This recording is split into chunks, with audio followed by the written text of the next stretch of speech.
Sydney, Sydney, this is bad. I'm not going to sugarcoat this one. This one's real bad. Where did you drop our podcast? I dropped it inside a super collider as it was turning on, and it's brought all of these podcasts from alternate realities into our world. There's a 1930s podcast, which is like a gramophone, like a vinyl gramophone thing, and there's an anime podcast that you just like inject with like a little chip, and there's a bunch.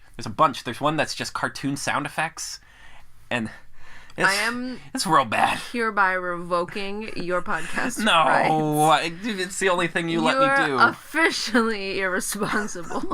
Yeah, now real what are bad. we gonna do with all these podcasts? The universe is caving in. Yeah, I know, and they're all like freaking out. They all have different needs too. Yeah, I know. I messed up, Sid. I messed up real bad. Yeah. Okay. Now we have to fix this. Welcome to the Disney Desk. I can't believe we do this. I actually have a second intro that was going to be even worse. I was going to do like, all right, let's do this one more time. My name is Peter Parker. I was bitten by a radioactive podcast, and for the last 10 years, I've been the one and only podcast. And I was going to do the whole thing and watch as you progressively got angrier at me. But I decided to not use that one, and instead go with the one where I'm just horribly incompetent at everything I do. I can't believe we don't film ourselves doing this. Yeah, we someday, if we do a Patreon and it's successful enough, we'll just have me losing my hello mind. To our 4 viewers. Welcome to another episode. Support us on Patreon. Yes, thank you all. Please. Yes. I don't have a job. We appreciate your dying support. I'm unemployed. Of us. Anywho. Okay, that is it. We are here to do something that has taken us a long time to finally sit down and do. I think the anxiety of this has just put it off this long. Yeah, because we don't want to blow this. No. This is a very important one. And it's so weird because we feel positively about this project, you know what I'm saying? Yeah. Like, usually you'd think we put off something, or maybe it's the other way around. Maybe because we love it so much, we've been, like, putting it off because, like, we're overwhelmed by our own emotions about this. Really bad. We're eager to, like, talk shit on it. Yeah. So that's why it's taken us this long. That's my rationalizing. Because the internet is fueled by negativity. Exactly. And to do something and explain why something's good is harder. Is hard. So here we go. Spider-Man. We're about to explain why it's good. Into the Spider-Verse. Into the Spider-Verse, yes. I will just start. I hate to start off with, like, hyperbole, but this has become my favorite movie. Possibly of all time. I really love this movie. The first Spider-Man, the Sam Raimi one, was one of the first big movies I went to see. Like, the event. Mm-hmm. Like, you gotta see it in theaters. Mm-hmm. And this is that voice, too? Yes. Okay. Yes, in that, like, slightly Bronx accent. Yeah. And this is the closest I've ever gotten to having that visceral feeling of, like, I'm seeing something miraculous. Yeah. It feels like something that just shouldn't exist. Yes. I think I described it as an evolution. Not just, like, a great film in its own right, but something that, like, evolves the very medium it's working in. Right. I almost feel like this must have been what it would have been like to live in the 1920s and witness Steamboat Willie and be like, wait, they can talk now? That's a miracle, yeah. The art form of animation will permanently be different because of what this accomplished. And, I mean, so help me God if it's not. If it's not, like, then no we one failed. has any excuses. Yeah. Then the medium became lesser because of it. Right. We've already started off on the biggest superlatives. That's why I'm afraid, because this film isn't just a movie or a cultural event. This is like something that is unprecedented. Yeah. Like we're witnessing like a fish walk on land for the first time. And that means a lot to me, especially because it's Spider-Man. Like, of all things, yeah. Any movie could have done this, and I would have been singing its praises and being, like, an evangelical for it and spreading the gospel. Right. But the fact that it's, like, my favorite superhero, it feels like seeing him new for the first time. Yeah. This film simultaneously, like, recaptures what's great about Spider-Man after so many movies. Right. And also resurrects all of these things I thought were dead in movies, again, are, like, being jolted back to life, but new and better and more interesting. It's a lot. It's Kingdom Hearts levels of convoluted. Oh my gosh, yeah. Well, someday I'll force you to hear me talk about that. But, so let's just start with what we know. Unless you want to add more superlatives. No. Or did I basically cover it just screaming? Yeah. Okay, no. I'm almost mad I wasted that Oscar bit on Mary Poppins, because that's also true about this movie. So just imagine the whole time this movie's going on, firing from the first frame, Oscars out of a cannon. I'm vomiting Oscars. Yeah. Projectile vomiting Oscars through the screen. Right. So let's just start. We've waited long enough. Everyone's seen this movie. No, we need to get to the punch. Like, we don't... Yeah, there are no spoilers. Like, everyone's seen it. If you haven't seen it, you need to go see it, and we don't feel sorry for you. So, like, we're just gonna assume that you know what we know. And then dive headfirst. Yes. But first, some history. Okay. And Sydney was a little like, do we really need to talk about this? But, like, I want to get some rules. But if I don't let him, then it'll prolong the entire process. Yes. So this just has to happen. So, this is an animated film about not just Peter Parker, but Miles Morales, who was the Ultimate Spider-Man.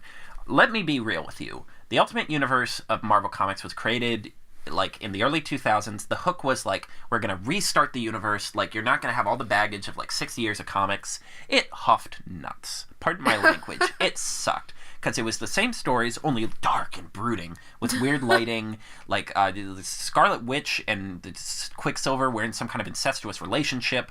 There was more violence. It was just weird. The first couple Ultimate Spider-Man comics had this gross thing where Black Cat realizes he's like 12, and I'm like, yuck. It sucked. But then comes, so Sam Raimi movies come out, and then we have this little period where they're going to reboot the franchise. And someone throws out, I don't know who started this, but there was a movement to make Donald Glover the new Spider-Man in what would become the Amazing Spider-Man movies. So that didn't happen. They ended up just going with Andrew Garfield, who, by God, he tried. He really did. But that led Marvel Comics to be like, okay, but what if we did that? Mm-hmm. So in 2011, Brian Michael Bendis creates the Ultimate Spider-Man, Miles Morales. The hook is that he is a half black, half Latino kid from Brooklyn. Mm-hmm. He gets bit by a radioactive spider, becomes Spider-Man. But not just that, we also hook it with the Peter Parker, who at this point has been running around as Spider-Man for like 6 or 7 years, gets killed in a final fight with Green Goblin and the Sinister Six. So that becomes... Miles with great power becomes great responsibility. He feels guilty he wasn't able to help, so he decides he will take up the mantle of Spider-Man to honor him. Since then, they've brought him in with the mainstream comics because he was the only shining star of that entire wasted decade of comics. Which brings us to this movie. So, we found out they were making... Sony has been trying to figure out what to do with Spider-Man for a while now. They've had this problem where the Spider-Man movies are making less and less money, so they're like, we're going to make spin-off films. We're going to do Venom, we're going to do a Black Cat movie, we're going to share the rights to Spider-Man with Marvel so they can put him in the MCU, which resulted in Spider-Man Homecoming, which I love. It's a fun film, but compared to this, it's garbage, and we can talk about that later. And what comes out in the Sony hacks when they got hacked during that whole North Korean thing was they're working on an animated Spider-Man movie, and everyone's like, okay. But then they're like, it's going to be an animated movie starring Miles Morales. And everyone's like, ooh, okay. And then they're like, we got Chris Miller and Phil Lord to write it. They're the guys from the Lego movie. Remember that? Wow. And we're all like, ooh. And it sounds like they basically were... Every idea they could throw at the wall was proposed. At one point, there was going to be live-action characters. They were experimenting with different Spider-Men. At one point, there was going to be like 100 different Spider-Men. And ultimately, we came down to this masterpiece of a film, which, much like Wreck-It Ralph, is jam-packed with content, and yet it all works. Right. And, okay, one more piece of history, just backstory. I'm sorry, I swear we're getting through this. Go ahead. I just want to explain the first thing that makes this film special, the animation style. Yes. I just want to get this out of the way, because so much of what I love about this film could be jocked down to... on the back, of that. Visual surrealness. Yes. So, it kind of starts with Hotel Transylvania, of all things. And excuse me? Believe it or not, I know. So Sony Animations is this weird creation where no one knows what they're going to do with it. Like, they started the company right when Pixar was kicking off, because then everyone's like, well, we need a CGI company. Yeah. It's kind of like how in the 90s when the Disney Renaissance happened, everyone was trying to do hand-drawn and nothing quite stuck. Yeah. But anyway, so they're making this company. They do, like, Open Season and Surf's Up and a lot of weird things. They do Cloudy with a Chance... Over the Hedge. Remember Over the Hedge, They do Cloudy with a Chance of Meatballs, and so they're like, well, what if we get these guys to just do our movies? And they're like, nah, but we'll do the Spider-Man one. But then Hotel Transylvania comes out. It's directed by the guy who did Samurai Jack, and his whole thing was... So the trick with CGI is, it's all very rules-based. Like, you have your assets, you have your world, and then you put in, like, the, like, frames and the codes and the numbers to make it move how you want it to move. And when you run into things that don't follow a really rigid model, you create an algorithm that fixes that. For example, a big problem with the first Monsters, Inc. movie is like, okay, we know how to make the characters move how we want, but fur doesn't work like that. Yeah. It looks very fake or it falls off, so they had to make an algorithm to address, how that fur works. Or like in Bug's Life, it's like, well, how do we make all this foliage? We'll make an algorithm for it. So, honestly, one of the reasons why, like, the first CGI animated movie was Toy Story is because it's like, because toys have very rigid physics, they follow very strict rules of, like, how they can move, that's perfect. And, like, basically every CGI company basically mimicked that, like, really strict, like, physical structure where it's like everything follows the rules of human physics. Okay. Whereas hand-drawn, you can draw whatever you want. Yeah. So characters can stretch and shrink and, like, be big or smaller as you want, which, you know, is kind of a bunch of techniques that were lost in the process of moving to mainstream CGI. Hotel Transylvania, the director's whole hook was like, I want to bring back all of these animation techniques. Like, I want characters to be able to, like, twirl and shrink and grow and, like, make weird faces and, like, do all this crazy action. Because, you know, he's an old-school cartoonist. And they worked at it, they finally figured it out, resulted in some incredible work. They take that work, first things first, they take that work, bring it over here. They want to make this, like a comic book. They want to make it, like, a big, hand-drawn, animated comic book. Yes. So they take that technology, so characters can do all kinds of crazy proportions and movements, like, to make the action more dynamic. Then they get rid of motion blur. They replace the motion blur with, like, lines and stretching, so, like, it looks more like print as opposed to... Yeah. Because motion blur is just for our eyes. That's, like, real-life stuff. Then the biggest two things come. They do two things in particular. One... most CGI films are animated on ones, which means every frame, which means for 24 frames a second, you're seeing 24 new frames. Okay. They go back to what hand-drawn films did, where they animated on twos, which means for every 24 frames, you're only seeing 12 images. Every frame stays on for an extra little bit. Okay. They did that in hand-drawn because if you drew that many frames, you just would take too long. You die, yeah. So it gives it more of, like, this choppy, retro kind of motion system. Okay. Then, every single frame, they would go back in, after it was rendered and everything, and draw on it. Like, they would add, like, pencil lines, or they would add, like, extra hands to create the illusion of motion. Yeah. And little, like, pow sound effects. And they would add, like, drawn parts. So the result is this, like, incredibly fluid design where it's very poppy, everything feels like it was hand-drawn, everything feels fresh. It feels like being inside a comic book. Exactly. It feels like reading a print. Yes. Not even just in, like, the aesthetic stuff of, like, having pows or, like, lines, but, like... just, like, landscape. Yeah. The way the landscape's designed. Right. The way certain things are, like, less detailed. Yeah. The way, like, characters pose. Yeah. Like... the way explosions and lasers and, like, effects are rendered, the way motion is depicted. Right. I think it's all important to establish all that. One, because I just want to be a geek, but also because all of this crazy technological stuff and this history stuff gives you a sense of, like, how crazy it is that this film exists. Right, yeah. And also, like, basically the whole point of all that is, and I probably didn't explain it well enough, is basically their approach was, let's take hand-drawn techniques and bring it to CGI. Right. Which results in something that feels insane. Yeah. Like, something we've never seen before. That's why I keep calling it a revolution, because we're bringing back the laws and rules of animation that kind of died when hand-drawn died. Okay. Whew. All right. Moving right along. I'm not playing any games around here. All Let's get this puppy moving. Okay. Yeah, so we've decided we're not going through the plot because we'll die. Because we'll die, yeah. Yeah, because I can't... Like, my instinct is to get more detailed and more movie. granular. You know, like, and if you haven't seen the movie, it doesn't matter. Yeah. Like, most of this podcast is Sydney trying to restrain me from going off hulking out. No, because I refuse to let this be 3 hours. 3 hours.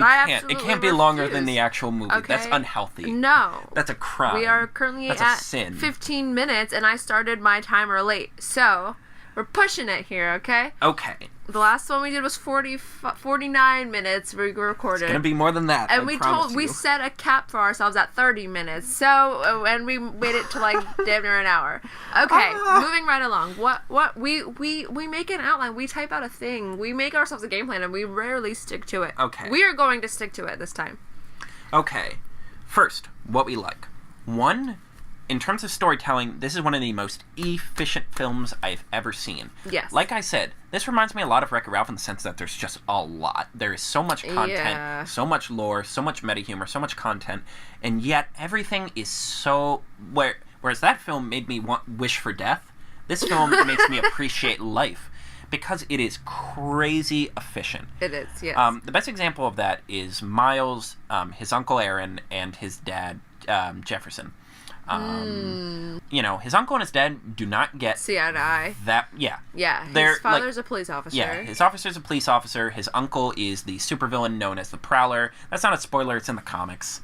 Yo. Mm-hmm. Bro, but, and they, we don't get a lot of screen time with either of them. We have, a few interactions with Aaron where they hang out, and, their relationship is just so well-defined, you're like, oh, I see how this is. Because he's the cool uncle compared to his dad who's stiff. And we see his dad trying so hard to, interact with his son. Yeah. And it's not that he's a bad dad. He just had so much life experience, he doesn't know quite how to impart that to his son. Yeah. Because it's established that, his dad used to kind of hang with his uncle, and they used to be kind of like bad boys. Yeah, and then he joined the force. Yeah, then he became the man. Yeah. And, he can't rectify that with his son. My favorite joke in the entire movie, which always gets forgotten, is, he's driving Miles to school, and they go by a coffee place called Foam, and he's like, man, look at that line. Are they waiting for coffee, or are they going to the disco? And Miles is just so disgusted with that. Tells just enough story that your brain can kind of fill in a lot of the pieces. Yeah. At one point, Miles has gone missing. His dad calls Uncle Aaron and is just like, hey, I know we haven't talked in a while. And, you just feel so much of their, history together. Right, yeah. And then Uncle Aaron, a.k.a. the Prowler, ends up getting shot by Kingpin. Yeah. His dad's on the scene. He finds him. And just the voice performance here. Yeah. He's just, he's just like, oh, no. That's my brother, yeah. And you're just like, man, that is so much history and so many conflicting emotions that we don't need to have explained to us, that we don't need to see on screen, that we just get. Yeah. And then when he shows up to try and tell Miles what happened, and he can't even force himself to explain what happened. He just says something happened before he gets choked up. Genius. The other great example of that I want to say is, there's two. One is Miles in his school. So he goes by what we're supposed to assume is his old school, and he's high-fiving everyone and bro-fisting. Yeah. He's popular. Yeah, he's popular. Then he goes to this Visions Academy that he clearly doesn't want to go to. The film calls on, personal and cultural experience. Yeah. Where it's I've lived in New York. I know what these schools, I know these, what preppy public school 1 through 1,000. Yeah. The public school community versus, these preppy, bougie things. Yeah. And it's you instantly get why Miles doesn't feel at home, because he's this is not my home. Yeah. I am only here because they're, doing charity, basically. Essentially, yeah. Even though he's a really gifted, extremely smart kid, yeah. It feels like charity, and that gives him such a perfect chip on his shoulder that they don't even need to over-explain. He goes in there, and he tries to, do all of his, hey, shticks, how are ya? And they're like, and it shut fails. Up. And you just get it. Right. And the other one is Aunt May. So, ooh, she's an unexpected hero. Yeah, she's the hero. Yeah. So we have the three Spider-Men: Spider-Gwen, Peter B. Parker, and Miles. They go to see Aunt May because they're like, oh, maybe she can help us. Mm-hmm. And you have this really, God, that's such an emotional moment. That moment's what kills me when she just goes, "You look tired, Peter." And I'm just like, oh man, that's your aunt. and basically right away when she kind of gets the score of like, oh, these guys got to get back to their reality. Yeah. Stuff's going down. She leads them to the spider shed, and you're like, oh, she's been on top of this the whole the whole time. And like, she already knows Doc Ock, so you're like, were they? And in the comics, they've been like an item before, so I'm kind of like, are they? Yeah. That happened? Because she's like, oh, great, it's Liv. That's honestly what I love most about this movie. It is a masterclass in telling a story in a way that leaves a lot to our imagination without holding our hand. Second love, animation. Right. I mean, animation of both comic and action scenes. Yes. I thought the action scenes were, like, thrilling. Like, I don't know, like, I just got, like, you know how I said, like, watching this movie is like reading an actual comic? But it's, like, just the impact of the fight scenes made me feel like I was being attacked. You know what I mean? Like, this experience just surrounds you. Like, this film somehow, like, engulfs the viewer in this world. And just, like, the angles that the impact of these, of, like, every single, like, punch and kick and, like, everything just felt like, I felt the impact of it. And I felt, like, scared. Fear of, like... it felt stakes. Yeah. It's just amazing. I can't imagine seeing Spider-Man non-animation anymore, because what they're able to do with, like, how he moves and glides and, like, how his proportions change when he's doing his spider stuff. Yeah. The action scenes are just impeccably choreographed. The first big fight we see, he's fighting the Green Goblin, who in this reality is, like, a giant actual goblin. And, like, the proportions of him, like, gliding around just trying to knock him out. Yeah. And then he gets tackled by the Prowler, who just comes in flying, like, just the throwing... Prowler is terrifying. Yeah, right? Like, really scary. Especially, I think it's more so just because it's, like, his own relative. Like, I mean, neither of them know, but, like... It's just amazing. Like, I'm like, this dude is scary. Yeah, because he has, like, rocket-powered stuff, so when he throws a punch, it, like, looks faster than it should. Yeah, and just the way, like, how do you run without using... Anybody who runs without pumping their arms is scary to me. Yeah, he's just, like, gliding. Like, yeah, exactly. Like, he glides. It's amazing. Yeah, like, I think that's what helps the action a lot. All of the super-powered people, they get a really great sense of, like, their powers and how strong they are. Yeah. So even, like, the Kingpin, because the Kingpin's just a dude. He's just a really big dude. Yeah. And, like... which is, like, bizarre to me. Like, kind of the joke about him is, like, he's 400 pounds, but it's all muscle, so he just looks really fat, but in reality he could crush your spine. Right, yeah. The sense of strength, even though Spider-Man is super strong, it's like, oh, this guy's hurting him real bad. He literally kills him by just, like, Hulk smashing him. Yeah, just raising up his fist and punching him. Yeah, which is so violent to me. I feel like that's even more violent than, like, shooting him. You know what I mean? Yeah. I feel like, oh my god, like, you that's a shocking just, moment. like, pounded your fist into him and it worked. And he died. And you killed him, yeah. Or, like, Doc... amazing. Yeah. Or Doc Ock, how they just make it look like this creature just scurrying at you. It's, like, interesting. I'm fascinated, like, by just her character in this. Yeah. The way she moves is just, amazing. Oh, yeah. Only in the animated form could you play around with how things move like this, where it's like, oh, this is how it was always supposed to be. Like, this feels correct. Yeah. And the same can be said about the comedy, because they play with faces. Any comedy with Miles is a home run. Later Spider-Man stuff has struggled with how to, like, do the whole nerd thing, because nerds are cool now. Right. And they capture it so well with Miles, where he's just kind of awkward. Like, like, he's cool, but he's just, like, kind of gangly. No. Like, he's lanky. Right. He has weird faces. And I'm like, this is good. Yeah. And it's another movie that, like, can get comedy from just, like, silence or, like, oh, the way a character flops down. Right. That's funny. Yeah. It's every kind of comedy you can imagine, just thrown at the wall, where it's like, the way the character looks can be funny. Right. A reference to a popsicle can be funny. Mm-hmm. As emotional as this film gets, it's still a laugh a minute. Oh, yeah. Like, Spider-Man dies. They have a funeral for Spider-Man. And even then, they work in a joke. Right. Like, they cap off one of the most traumatic things you could have in a Spider-Man movie with, like, Mary Jane's talking about, like, oh, we're all counting on Spider-Man. And Miles goes, they're talking about me. Only to have someone lean over and be like, I think it's more of, like, a metaphor. Right. Yeah. Oh, and during that, we also get probably the funniest Stan Lee cameo. Oh, my goodness. The most heart-wrenching. Yeah, that one... That's literally the equivalent of when R2-D2 shows old Luke, the Princess Leia thing. It's just like, that's not fair. No, exactly. But it still made me crack up, because I'm just like, just the emotions of that and how traumatic this scene is. It's like, how do you pull this off? Yeah. It shouldn't work this well. I love just the ongoing joke of like the presence of a superhero in a city. Like, do you know what I mean? Like, just the fact that like how far they lean into like the shtick of like, oh, our city superhero like has a Christmas album and like all of this merchandising for this person who also like literally saves us from evil. It's just such good meta humor where it pokes fun at the brand, but like it loves the brand. Right. It's like you could only make fun of something this well if you're in love with it. Yeah. They open with a lot of jokes. There's art in this universe. There's Spider-Man comics, which is actually something they've done in Marvel Comics before, where the gimmick is like, oh, we know what we are. These are created by journalists who are trying to get like the inside scoop, and it's like, look, I'm a comic book. I have a cereal, so he has like Spidey-O's. I have a Christmas album, a So-So really popsicle. Yeah. The other Spider-Man tried to do a spider-themed restaurant. No, a So-So popsicle, and it's a photo of an actual popsicle. Like, it's not an animated popsicle. No, it's like somebody went to an ice cream truck and like bought one, opened it. Yeah. And then took a photo of it. It was probably just bought like that, though. They probably didn't have to do anything. That's just how they look. Yeah.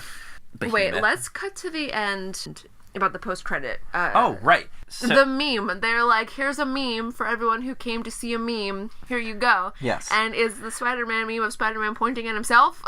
Yes. The after-credit scene is literally like, they make it seem like it's going to be this really important plot revelation. Yes. Where Miguel O'Hara, which is Spider-Man in the cyberpunk dystopian, the future 2099, where everyone watched too much Blade Runner.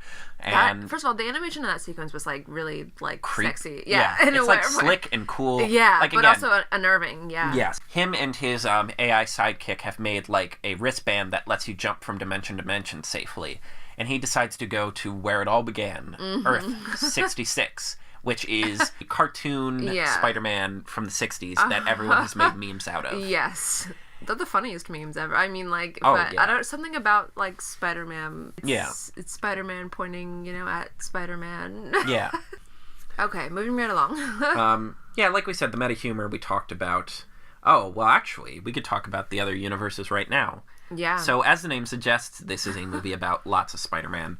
And basically, as far as I'm concerned, they kind of got the perfect batch. Oh, yeah.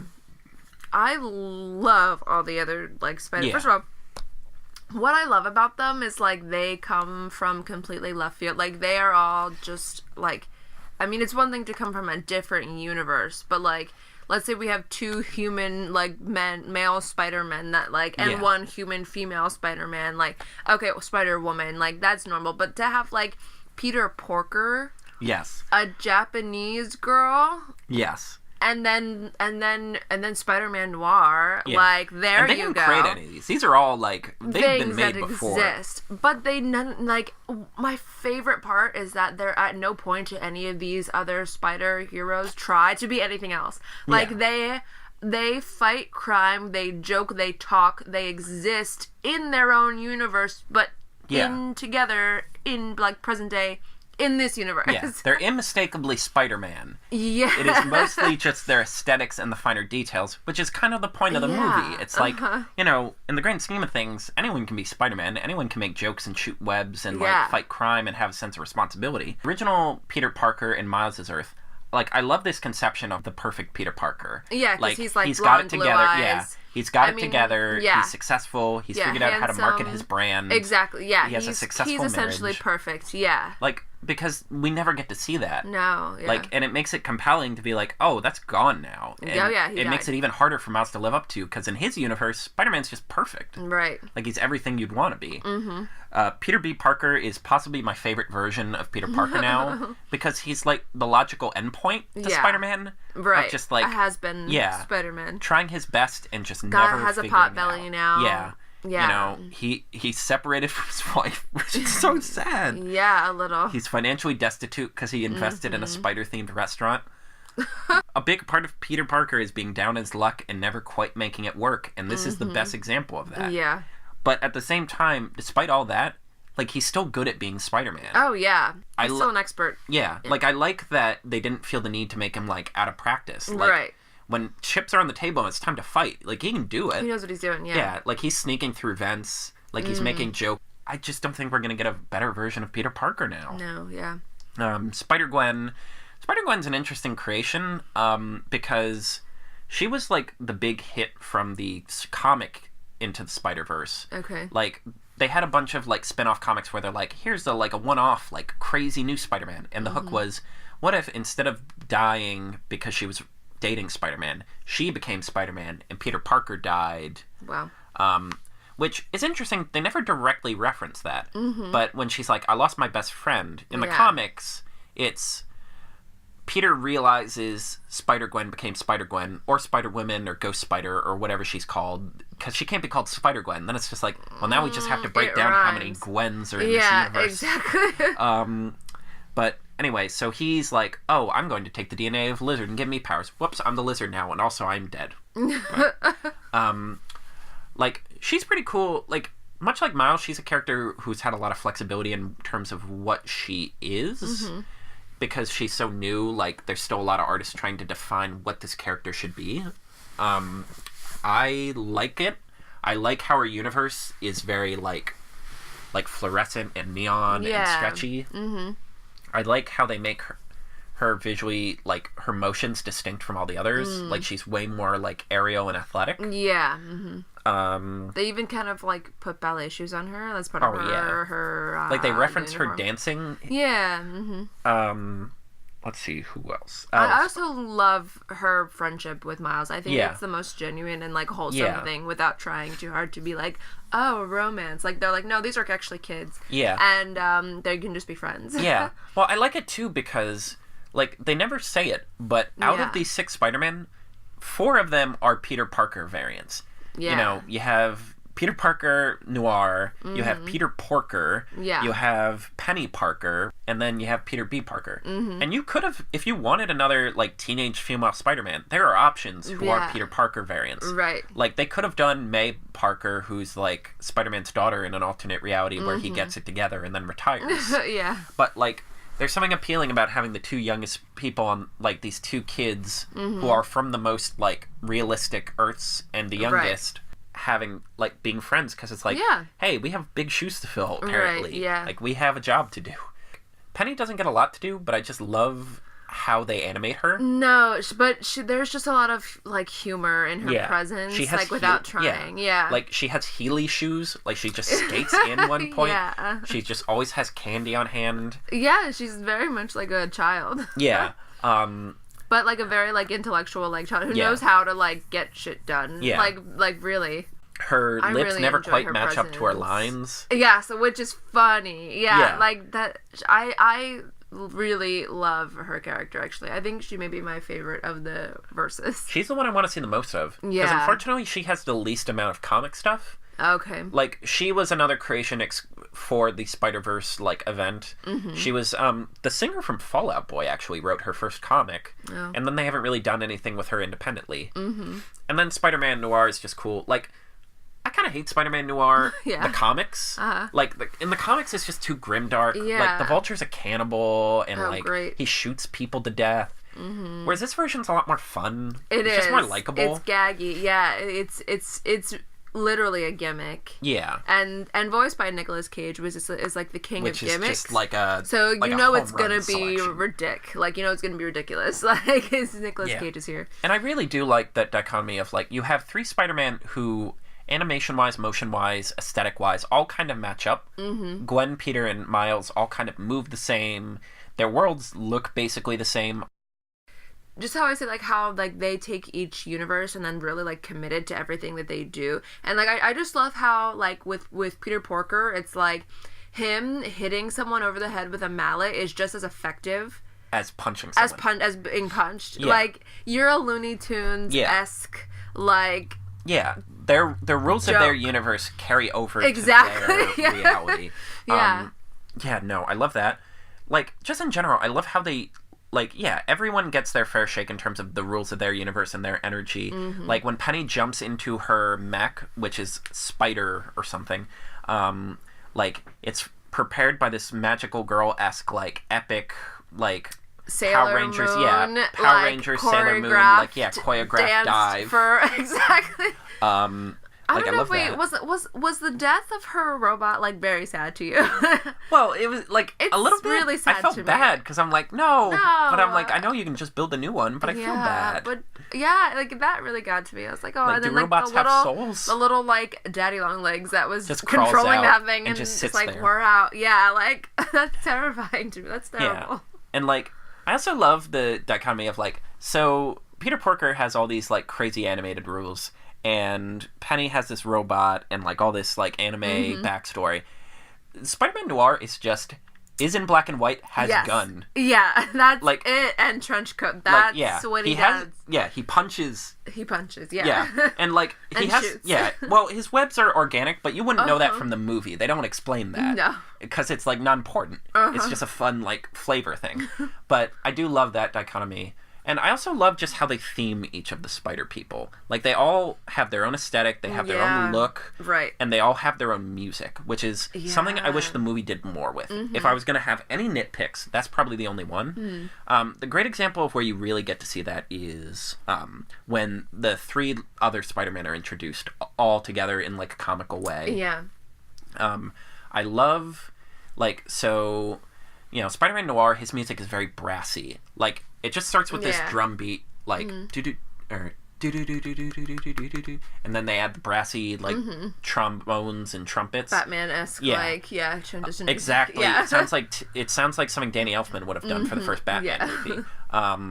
Then they have Penny with this, like, really hyper-electric, like... like Powerpuff Girls, like, esque. That's good. Yeah. And then, you know, obviously Peter Porker has this just, like... Like, it's literally a Looney Tunes soundtrack. Exactly.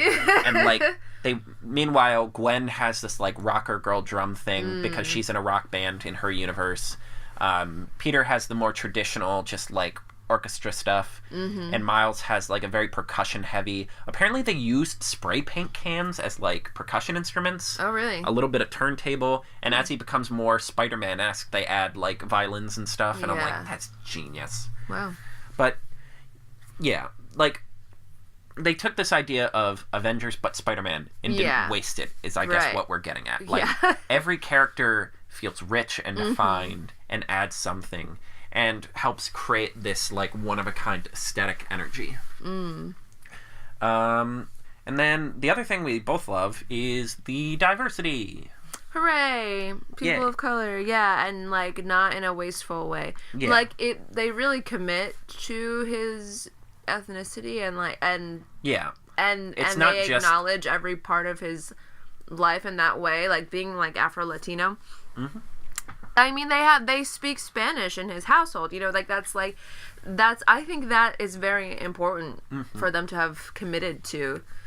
And I just think he looks handsome, like I mean, they gave him like the real nose and like the mouth, like he looks like a black kid, you know, he really does. And then the hair, like but he's not just like a traditionally like white design given a like brown shade of color. Exactly, right.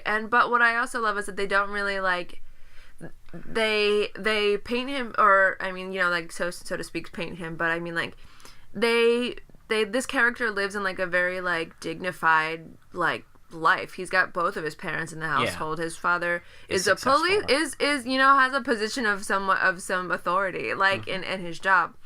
And that's a problem that a lot of people of color have with their representation in movies made by white people, is that it depicts us as being on the bottom. And that is not the case, you know? So, and he sends him to, like, this private school. And I didn't really notice the diversity of the private school. But, like, that's, like, I definitely can, like, relate to Miles in that way. That, like, because I went to a private school, like, and a Catholic school. And it's, like, as, like, the person of color, like, you are kind of isolated. Like, and you tend to be the more, like, outgoing one. And everyone's, like, shut the hell up. Yeah. Yeah, like, that's a thing. Yeah. Because you feel the need to be more outgoing as a way to, like, counter that feeling. Well, it's just, like, you just... It's, like, it's not even, like, you're more outgoing. It's, like, but you're just made to believe that the way you are is too much. Yeah. Like, you're just being who you are. Yeah, and everyone else around you is like, you're doing too much, you're too loud, you're too this, you're too that, please turn it down. Yeah. Yeah, even though it's not anything excessive, like, you know what I mean? Yeah. But in him, when he goes through, like, his old neighbor, or past his old school, and everyone, like, you know, I mean, everyone's, like, congratulating him, or they're just happy to see him. Yeah, like, because they don't get to see him anymore. No, right. And then he gets there, and I guess he's expecting to have these complete strangers, I don't know why, like, be happy to see him. But I mean, I guess his dad does kind of embarrass him in front of everybody right out of the gate. On blast. Oh yeah, and then that is how it happens. They do immediately, like, recognize him as being like, aren't you the I love you kid? Like, I love you dad kid. Yeah. Oh. He immediately gets a nickname. Okay, great.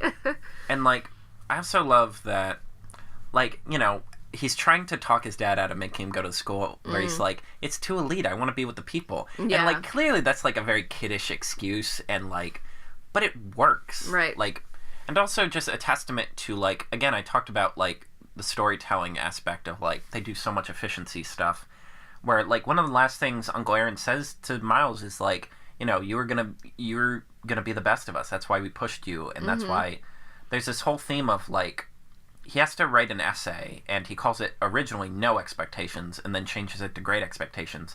Just this kind of idea of, like, you know, Miles looking at all of this and deciding, like, I'm having trouble. I'm very white. It's okay. What are you trying to say? I guess, like, I don't know. I love this motif. I think he's just being presented with, like, both paths. Like, you could choose, you know. And yet his uncle's like, you know, you could be better than both of this. That's what I love. Like, for his uncle to kind of be the bad boy, like, I felt like he still encouraged him to go down the right path, or, like, still wanted him to, like, like, he didn't want him to be involved with this. Exactly.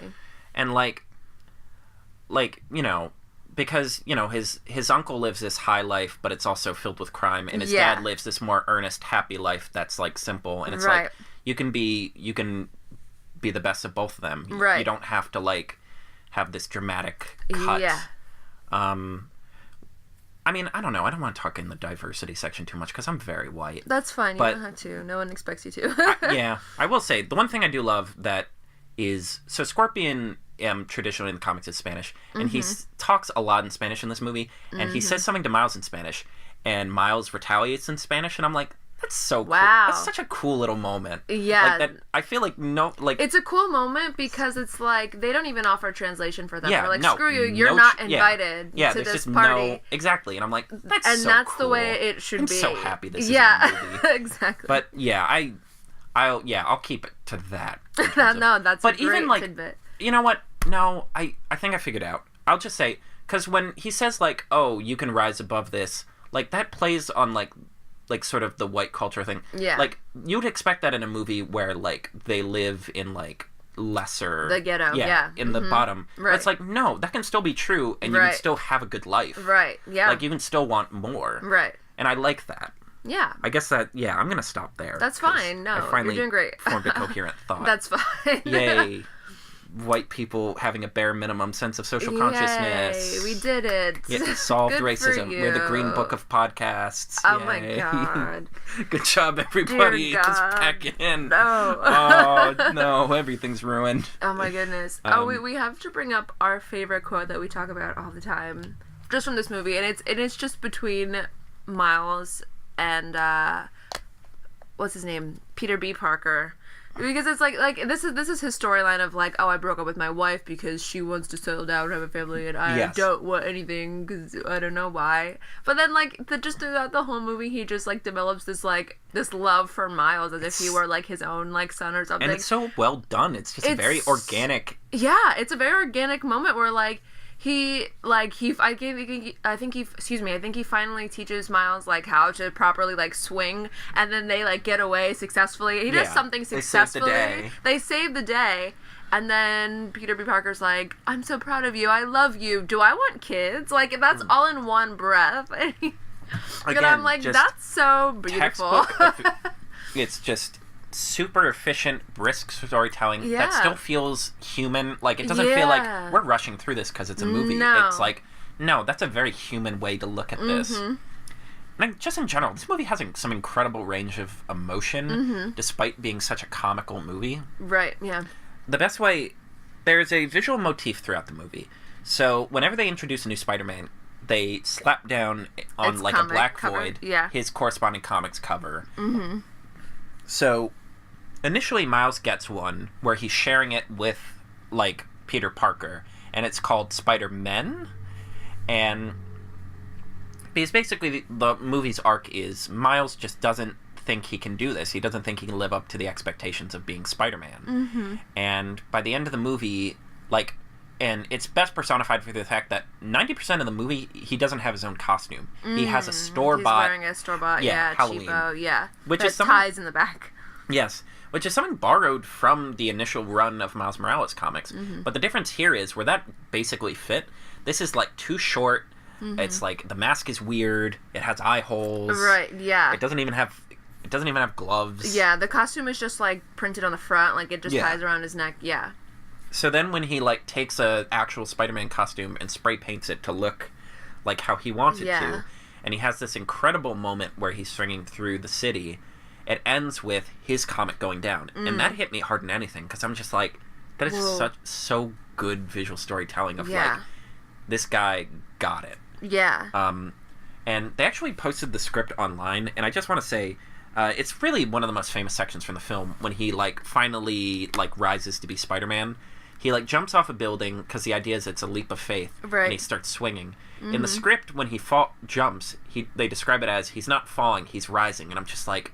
And that's why they show that shot upside down. Why it's upside down, I'm just like... Whoa! God, that's... why was this not nominated for Best Adapted Screenplay? I know. That's... Like, that's the best... Like... Wow. In terms of, like, page-to-screen adaptation, I've never seen anything that extraordinary. Yeah. Like... Wow. Okay. So, Alrighty, we had a dislike section. We didn't have anything. No, we don't dislike anything. Yeah, if we disliked anything, like, you've heard it. Yeah, I mean, I have nitpicks, like the thing where I would like more themed music. Yes, but I did appreciate a lot of the music. Yeah. But, like, I like the music that is just sort of like the wallpaper in the background, like, because they made it really feel like genuine Brooklyn. Like, they played Biggie. Yeah. And I was like, great, good job. You're doing great. They did a good job picking, like, the soundtrack. Yes, as being relevant to who these people are. Yeah. At one point, St. Elmo's Fire plays, which just makes me happy, because anytime I hear that, I'm ready to run across Canada. Yeah. So, going through the characters real quick. This is the last thing we'll do. Yeah. Well, we gotta do hopes. Because we're at 53 minutes. Okay. But...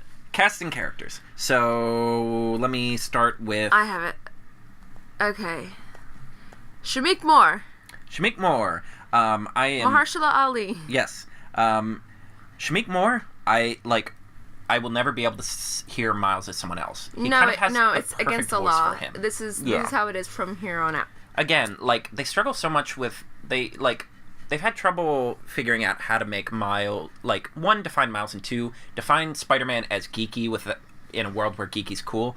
Perfect voice for that, where I'm like, you know, I can see this guy being popular. But at the same time, that's the thing. I don't even think of him as geeky in any way. Like, he's just a growing boy. Yeah, and that's he's just a terrible awkward. thing He's a to go teenager, through. and he's awkward, and that's okay. But even in that teenage awkwardness, he's still, like, kind of on top of he's kind of the big man. Like, he can still be cool in the right circle. Yeah. And that's normal, and I like that. Jake Johnson, I think they picked the perfect white man for this role. Yes, again, he just has the perfect... he does have that kind of flat, like... Yeah. He sounds like... Apparently they were originally going to offer this role to Tobey Maguire, which I like the idea of this version of Spider-Man being canonical with that. Yeah. But, like, if you were going to cast someone else, he captures, like, tiredness. Yeah. He's very tired. Yeah. He's been doing this for 2 decades. Yeah, but still informed. He's probably been legally dead twice. Still certified. Like, perfect. Haley Steinfeld, fine. No opinion. Yeah, like... She does a good job voicing Gwen. Yeah, like, Gwen is a weird character where, again, in the comics, she hasn't been that defined other than she got her neck broken in an accident. That's fine. Pretty good. John Mulaney as Spider-Ham, I'm for it. Yes. If any human being was ever going to sound like a cartoon pig, it was going to be John Mulaney. Yeah. I love just every joke with him lands. Even just the line, "I'm working like a dog," makes me crack up. Nicolas Cage doing amazing. Yes. Fine. Yeah, Spider-Man Noir. Spider-Man Noir becomes my favorite character. He's just filled with, like, comical catchphrases. He refers to someone as a turtle slapper, calls people biscuit boys. Yes. Nailed it. What is Chris Pine in this? Chris Pine is the original Spider-Man Oh, of the Miles' universe. handsomes. Okay. Yes. Which, yeah. on one hand, I was on the fence, because he almost sounds too, like... Chris Pine. Perfect. Yeah. Yeah. But at the same time, that makes sense in this universe. But he's supposed to be bland. I mean, that kind of character is so boring. Yeah. When I think about it, I'm like, Like, something about him quipping, I'm almost like, he doesn't fit the Spider-Man quip. But I it makes sense appreciate in this making him reality. sing, like, yes. jingle, he spider. records... Yeah. Fun fact, Chris Pine is a very good singer. Yeah. And they have him sing the Christmas album at the end of the movie. Uh-huh. And he, the song Spider Bells, he goes into this whole tirade where he's like, I could sing, I could dance, I could be a big shot of my age and never called me back. And I'm like, even in the perfect reality, Spider-Man struggles with things. Right. Let's see, who else? Lily Tomlin doing amazing. Yeah, her Being version of great, Aunt May she's might be gorgeous. the best version of Aunt May ever. I like that she's in on the spider stuff and is also competent. Just very good. Yes, please keep doing it. Leif Schreiber as Wilson Fisk. Great. Honestly, the best example of, like, translating Spider-Man to animation is, like, in the TV show, Kingpin is restrained to how large Vincent D'Onofrio can get without actually, having health problems. This, nope, he can be a literal refrigerator with limbs. Exactly, and that's exactly what he is. I love it. Yeah. Brian Tyree Henry. I'm not too familiar with him. Or maybe I am and I just don't know it. Neither am I. Well, he's the father, so... But great voice, just capture... But does amazing. He has the best, like deep acoustic sounding voice. He sounds like a cop. Yeah. He sounds like the kind of cop you would trust. Rather. Yeah, exactly. Which is few and far between, apparently. Yes, which is like two. All two of them, he's one. Yes. I love, and the other is the dad from Family Matters. I love just, like, he gets so much backstory Carl and emotion Winslow, as well. Yes. Yeah. And if you want to count him in Die Hard also, sure. But, yes. yeah, just, like, the amount of, like, world building he can do with just his voice when he's talking about his uncle. Brilliant. Let's see, who else? Man, we are just blazing through this. But that's what I get when I go on Kimiko Glenn. She looks somewhat familiar to me. What else has she been in? I don't know. She's We're been in Googling this right now. Orange is the New Black. She was on Broadway in Waitress. She was in Voltron. Fascinating. Those are the only 4 things, apparently. And her most important role is this. Yes. Love her voice. Basically fits everything you'd want from that character. I think that's about... Catherine Hahn as Dr. Octopus. Okay, so we haven't talked about this enough. We can take up a little bit of time for this, but this version of Dr. Octopus, instantly iconic. I feel like I could say this about every single character in this damn movie, but best canonical version of this character. Yeah. So they go to the science lab, and she's, like, kind of this just kind of awkward, geeky scientist, and then all of a sudden she's like, you're gonna die if you stay here too long, alternate reality, Peter, and I can't wait for that to happen. And in the best reveal of the movie, they're all like, wait. Best reveal of the movie, Peter goes, what did you say your name was? And she goes, Dr. Olivia Octavius. And you're just like, like, she's, like... And she sprouts tentacles. And they're not the metal ones you're used and like to. A they're latex, like silicone-y. A bodysuit. Yeah, they're latexy and silicone-y. They give her an hourglass figure and then make you terrified of her. Green, horrifying goggles. Goggles and like she this looks like sort a of monster, afro and I love floating it. hair. Yes. She has a bee's nest and she looks like a monster. Amazing. Yes. She has a great... She's just stunning. I think just everything about her is amazing. Yeah, just her image is instantly iconic. Yeah. Like, it's terrifying and cool and also silly. The silicone tentacles are just creepy. Yeah. The way they, like, pulse. Like, they look like. You're freaked out. Yeah. But it also makes sense because it's, like, it lets them, like, curve and move around in ways a metal one wouldn't be able to. She's genuinely menacing. She is, yeah. When she's chasing someone, evil. It's just so fast and so creepy. Yeah. Like, there's never a moment where you're not tense when she's, like, in the scene. Yeah, no, that's true. She alone is scary, like, to go against. And then even the way she dies is, like... yeah, she gets hit by a damn bus. By, like, a floating bus. That's just, like, oh my god. That's the shock. Even it shocked them. Like, what? There's an alternate... someone wrote a fan fiction comic where after surviving getting hit by a bus, she limps her way to Aunt May's house and she, like, takes care of her. And I'm here for it. Wow. I stand for that. When they make a sequel to this, they're already working on it. Ship them hardcore. Yes. I am into it. And also, they're, like, again, another thing of, like, interesting world building where, like, like you see her earlier on like a TV doing a like she's kids, like a doctor. Yeah, she's an actual doctor, and I'm like, like tutorial video. Yeah, and I'm like, how do they rectify her being a supervillain with this? Like, do people not know she's a supervillain? No. And I'm like, I love this. Oscar Isaac appears briefly as Miguel at the end. I want to see him in the sequel because I love me some Oscar Isaac, and a great voice for like a cool future version of Spider-Man. That is basically. Did we say Mahershala Ali is the Prowler? I did mention him briefly, but like that's all you need to hear. Yeah, that's enough out of you, sir. Here, just take your Oscar and go. I don't care what it's even for. Yeah, at this point, like, fine. If it's for Green Book, fine. F it. I don't care. Fine. You might be the best part of that movie. Yeah, okay, fine, so you can have it. Fine. So before we wrap up, hopes for the franchise. What do you want to see? Anything you want to see? I don't know. I don't particularly have an opinion of the franchise. Right? I'm like, not really. that's the problem. Like, it's done so many things. It's gone in so many different weird directions that it's like, I don't really care what happens at this point. I got what I wanted. I don't even know where they could go from here. No, me neither. Yeah. Like, apparently the original ending was Doctor Strange shows up, and that would have just been wild. So I'm glad they didn't do that. Yeah. Like, I honestly with can't all even his think of choreography. Yeah. Can you imagine them, like... Can you imagine a Doctor Strange animated Doctor into this universe? Like, I would lose my mind. Because even just watching him in, like, as Benedict Cumberbatch just I would cry, like, Oscars. all of this, like, Sailor Moon choreography. I'm like, whoa! Yeah. But in, like, a hand world where you can do more hand-drawn effects, so it doesn't have to be vaguely realistic. Exactly. Yes.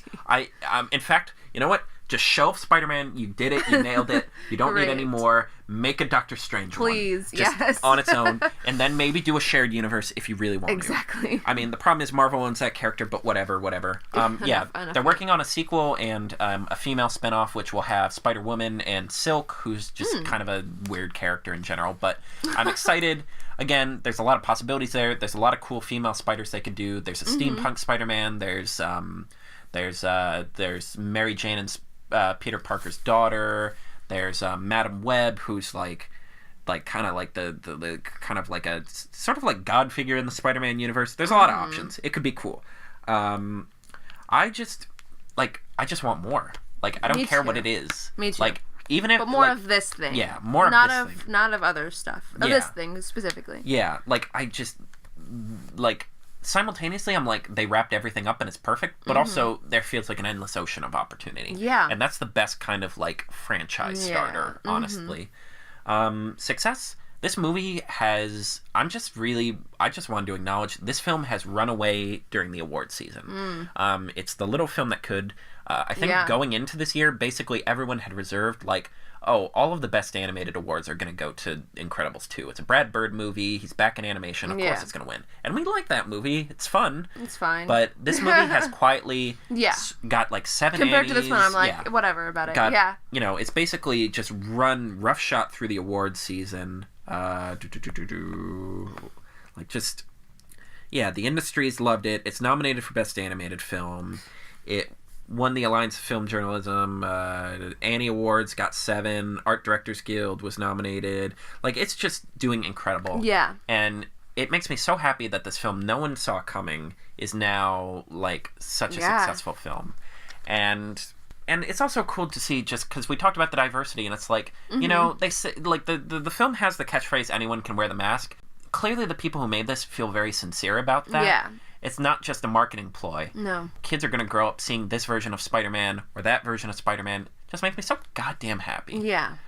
And I think that's a pretty good point to wrap up on. I think that might be it. We blitzed through it. Dear God. We did it. It was a mess, but we did it. An hour. We spoke our piece. 5 minutes. There's 100 things I could talk about more, but we're done. No. We're closing the book. This podcast will be the last of its kind, folks. Yes. So help me God. We are done. If we ever record anything for an hour, only for like really, really extraordinary circumstances will we ever do this again. Yes. I believe this deserved an hour of talk. Because this was a but you know what? We're done doing worth of this. Discussion. Yes. But you know what? I can't. No, we're done here. Okay. Yeah. It's been fun. It's been real. Until that Spider-Verse opens again, I'm Carter. And I'm Sydney. And those were the Toons. Good night.